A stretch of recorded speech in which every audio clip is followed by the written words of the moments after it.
Attack इनकी काफी अच्छी है, वैरायटी भी है।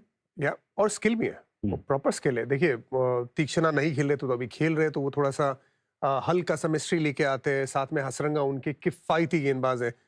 उनको बड़े बड़े बल्लेबाज भी जो थोड़े से चकमा खा जाते हैं। फिर बाद में तुषारा, आई थिंक जो रैपिड अपसाइड देखा हुआ है श्रीलंकन क्रिकेट के लिए और उनके अपने क्रिकेट के लिए, ये देख के भी अच्छा लगता है। हमेशा स्टंप को टारगेट करते हैं। और साथ ही में दुष्मंता चमीरा एक्सप्रेस पेस, पिछले मैच में 148 की स्पीड से भी गेंदबाजी की थी जी। So that's a proper pace. और जो यॉर्कर डाली थी उन्होंने लास्ट ओवर में, जो स्किल दिखाई थी, I think that's a high level skill. जरूर जब इंडियन टीम आएगी, जब बड़ी टीम आएगी सामने, तो वो जरूर देखना होगा कि उनके सामने कैसे करते हैं। लेकिन सब कुछ मौजूद है। और यहाँ तक के जो बल्लेबाज है, जो उनके खुद कप्तान है, वो भी गेंदबाजी करते हैं।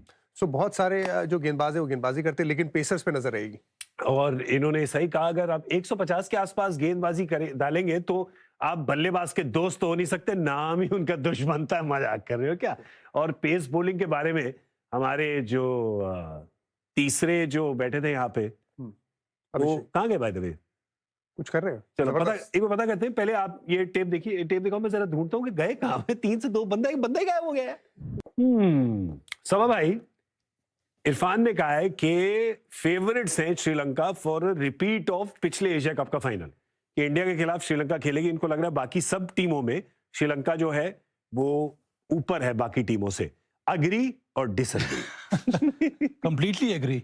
मैंने एक बात कही थी पिछले मैच में कि अगर कोई और कंटेंडर बन सकता है श्रीलंका के सामने, वो सिर्फ अफगानिस्तान की टीम है, क्योंकि उनमें भी वो जज्बा नजर आया है। उनके पास भी कुछ इस प्रकार का स्किल सेट है।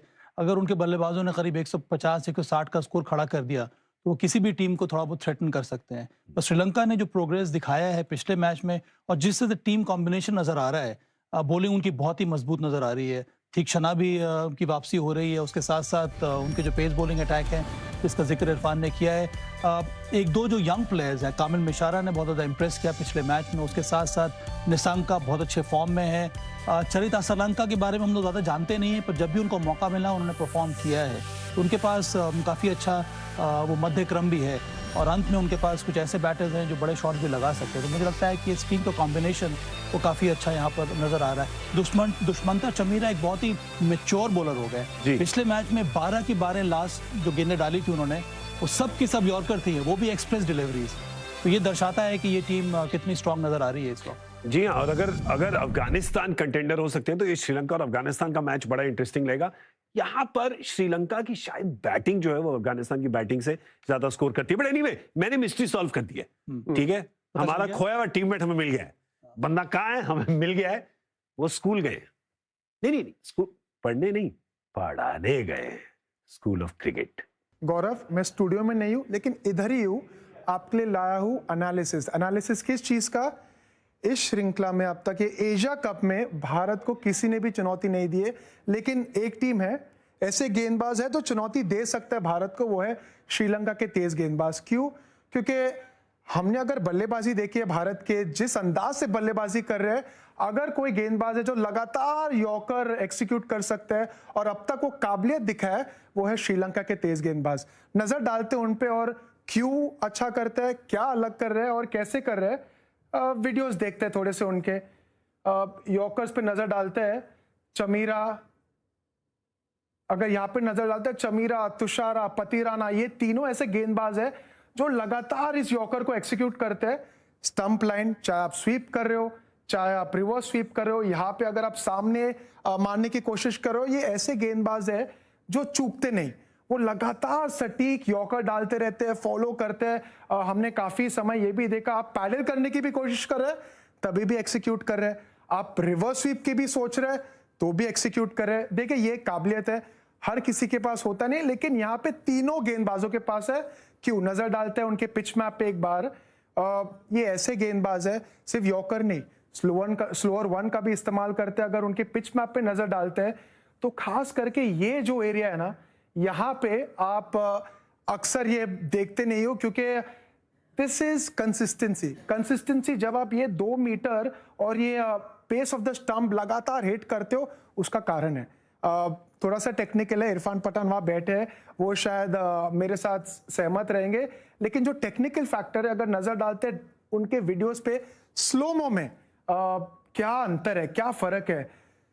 जो तेज गेंदबाज है ना, जब यॉर्कर डालते हैं, हल्की सी जो उनकी आर्म पोजीशन है, यहाँ पे अगर आप देखते हैं तुषारा का हल्का सा बाहर से आता है, चमीरा का बाहर से आता है, पतिराना भी बाहर से डालते हैं। अगर आप याद करें, मलिंगा ऐसे गेंदबाज थे जो थोड़े स्लिंगी एक्शन में डालते हैं, लेकिन जो ये स्लिंगी एक्शन है ना, ये आसान कर देता है किसी भी तेज गेंदबाज को यॉर्कर एक्सिक्यूट करने के लिए। और शायद इसीलिए ये जो टीम है, ये खतरनाक टीम है, और शायद यही एक टीम है, यही गेंदबाज है जो भारतीय टीम को चैलेंज कर सकते हैं। तो the game I am looking forward to is Sri Lankan fast bowlers versus our Indian batters. Professor साहब ने कहा कि शायद इरफान सहमत होंगे। सहमत है, डाउट क्लियर कर दीजिए। नहीं सहमत है। और देखिए दूसरा, यॉर्कर भी जो है ना, एक ऐसी चीज है जो गेंदबाज से सबसे ज्यादा दूर होती है। जैसे आप बाउंसर डालो तो आप अपने सबसे करीब लेंथ डालते हैं, जब लेंथ में जाएंगे 6-8 मीटर तो और थोड़ा दूर जाते हैं, और फिर हम कहते हैं ना कि भाई शिन पे मारो एल्बिलेट के लिए शुरू में, तो और ज्यादा दूर जाते हैं अपने से।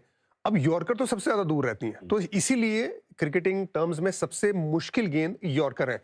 अब इसमें स्लिंगी एक्शन से जरूर आपको फर्क पड़ता है, हमने पुराने गेंदबाजों को देखा है, लेकिन जो हाई आर्म वाले गेंदबाज हैं वो भी डालते थे यॉर्कर। ये आपको, अगर आप लेंथ के पीछे 50 गेंद की मेहनत करते हैं ना, तो यॉर्कर के पीछे आपको 100 गेंद की मेहनत करनी पड़ेगी। उतनी ज्यादा मेहनत आपको करनी पड़ेगी, क्योंकि उतनी ज्यादा दूर है आपसे ये लेंथ जी। इसी वजह से जो आपकी बॉडी और आपका ब्रेन अलग तरीके से रिएक्ट करता है, तो आपको उसको सेकंड नेचर बनाना है, बार बार वो चीज कर करके। आई थिंक वसीम अकरम 1.5 घंटा गेंदबाजी करते थे यॉर्कर के लिए। जब हम गेंदबाजी करते थे, हमारी फिटनेस ठीक होती थी, तो हम भी उसके पीछे लगातार पड़े रहते थे यॉर्कर डालने के लिए। आई एम श्योर जैसे मलिंगा जैसे गेंदबाज है, क्योंकि उनका बेस इतना बढ़िया है, और जो भी हमारे जो यंग लड़के वो देख रहे हैं, आपका अगर बेस अच्छा स्ट्रांग रहेगा, जो आपके पैर बैलेंस, वहां से आप कुछ भी कर सकते हैं। अगर बैलेंस ठीक है तो फिर आपके हाथ आपको सामने से लेना है, बाहर से लेना है, थोड़ा सा वो स्लिंगी वो लेके आना है, आप कुछ भी कर सकते हैं। बेस स्ट्रांग करिए, प्रैक्टिस करिए एक्स्ट्रा, जितना लेंथ पे करते हैं उससे डबल आप बिल्कुल बेहतर कर सकते हैं अपने यॉर्कर को। जी हाँ, अच्छे पेस बॉलर बनने के लिए अच्छा बेस बॉलर बनना बड़ा जरूरी है कि बेस स्ट्रांग रखने का। अभी शो के अगले हिस्से में मैं सबा भाई के साथ डमशराज की गेम खेलूंगा। आप भी खेलते होंगे स्कूल में, क्योंकि हमारे जो हीरो ऑफ द डे हैं, आपको गेस करना पड़ेगा वो कौन है। गेस करने के लिए तैयार हैं आप? जी रेडी? गेम शुरू कीजिए। ये है आपका clue. The smiling assassin. Too easy. Yeah, too easy. Too easy. मेरे लिए ताली तो बजा दो जो मैंने जवाब दे दिया। और जो मैंने क्लू दिया, वो भी सही है। Team work. Team work makes the dream work. देखिए हमारे हीरो अच्छी रहती है, तेजी वो गेंदबाजी में लेकर आते हैं, और ऑफ द विकेट को रीड करना बड़ा ही मुश्किल है। अगर आपको इनके सामने खेलना है, शॉट बड़ा खेलना है, तो फिर आपको जैसे बॉल हाथ से निकले आपको समझ लेना चाहिए कौन सी वेरिएशन, नहीं तो फिर बहुत देर हो जाएगी। जी बिल्कुल। और इस टूर्नामेंट में भी आप देखेंगे पिछले मैच में 2 विकेट निकाले उन्होंने, आज ये भी चाहेंगे कि थोड़े ज्यादा विकेट निकाले। सामने हांगकांग चाइना की जो टीम है, तीसरा मैच खेल रहे हैं अपना, कुछ लेना चाहेंगे यहाँ से। इनके कुछ सीनियर प्लेयर्स हैं, वो भी अपना नाम थोड़ा यहाँ पे इंप्रेशन डालना चाहेंगे। बाबर हयात हो गए अगर, अंशुमन रथ हो गए अगर, तो ये भी अपना नाम जरूर। निजाकत खान हो गए। निजाकत खान, जी हाँ। और मोस्ट इंपॉर्टेंटली 20 ओवर खेलना होगा। 20 ओवर खेलिए ना। जब तक आप वो 20 ओवर खेलने का मादा ही नहीं रखेंगे, तो आप यहाँ पे जब आएंगे ना बड़ी टीमों के सामने, आप दोबारा भी, जब दोबारा एशिया कप होगा, दोबारा आप आमना सामना करेंगे, वही गलती करेंगे। तो सबसे पहले तो आप 20 ओवर खेलिए। जरूरी नहीं कि आपको पहले 6 ओवर में वो पावर प्ले का इस्तेमाल करना है, आपके लिए चीजें अलग है। आप नॉर्मल क्रिकेट खेलिए और फिर देखिए आखिर में आप क्या बना सकते हैं। सो आई थिंक सबसे बड़ी सीख अगर लेके जाएंगे आज की मैच में और इस टूर्नामेंट से, क्योंकि इनका आखिरी मैच है, एटलीस्ट कॉन्फिडेंस तो लेके जाइए कि आप बड़ी टीम के सामने 20 ओवर खेल सकते हैं। जी बिल्कुल, हबड़ा दबड़ी ना करें। पिछले मैच में तरक्की नजर आई थी। एक तो सबसे बड़ा इंप्रूवमेंट ये था कि उन्होंने कैचेस पकड़े थे, जो पहले मैच में देखने को मिला नहीं था। उसके साथ साथ बांग्लादेश के विरुद्ध बल्लेबाजी ठीक ठाक रही थी। जो 20 ओवर के बारे में इरफान बात कर रहे हैं ना, वहां पर थोड़ा बहुत वो एफर्ट देखने को मिला था। खास करके कप्तान खुद ने रन बनाया था, निजाकत ने कुछ कंट्रीब्यूट किया था। तो वो मुस्तकिल आपको तरक्की करते रहना होगा। यही सोच के साथ मैदान में आपको आज भी उतरना चाहिए।